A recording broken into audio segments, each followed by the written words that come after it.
in order to do this with hundreds of years ago, thousands of years ago, um, when you did not have access to any computers and stuff, in order to do it manually, hand calculations, it's pretty amazing, right? So if you were to ask, oh, where was Jupiter at what angle relative to Earth was Jupiter in this particular time frame, you'll have to go through a pretty rigorous calculations to do that.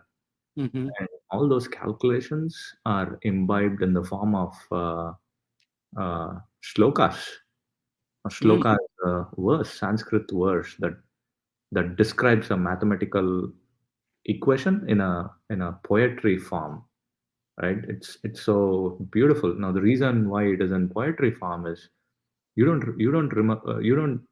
easily forget poems, right? You don't easily forget songs when you learn something in a song format. You don't really forget what you are learning, right? So that's the reason why you have all these mathematical equations presented in the form of a Sanskrit verse, which we call shloka, and and it's been passed over a number of years, which it's been translated now, and and that's also another reason for a lot of corruption that has happened in this field, uh, because there are a lot of people who just wants to take shortcuts and just focus more on the outcome of the probabilistic science without realizing the fact that it's probabilistic science. It's not deterministic, and it depends on your interpretation of events, right? Mm. So you may be interpreting an event which may not be relevant to you or to your age group. So you need to have, in order to have a holistic understanding of it, it takes many years of studies. Wow, amazing. I want to ask you about one more thing. In Hindu, right? In Hinduism, like all the festivals are not exactly on the same day. Like here, in US, like the Christmas falls on exactly 25th December, right?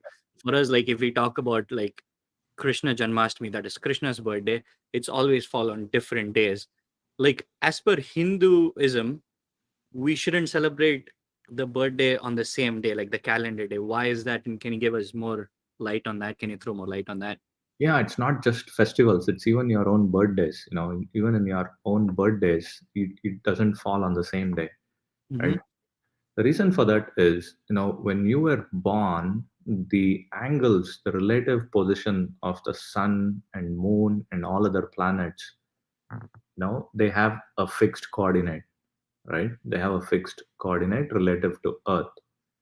Hmm. So now, when your actual birthday, of course, you cannot get that exact positioning of all the planets every year, but we what we call a birthday is when the earth has made a complete revolution, one complete revolution around the sun, right?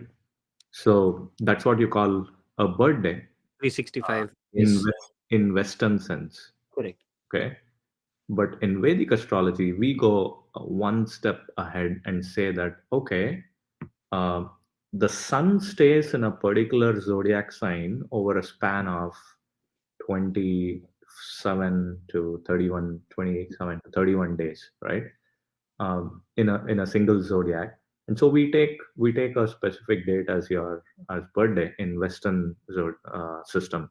But Mhm. in Vedic astrology, we introduce another parameter, which is the position of the moon with respect to the sun. Okay. Now the moon uh, revolves around the earth over 24 hours, right?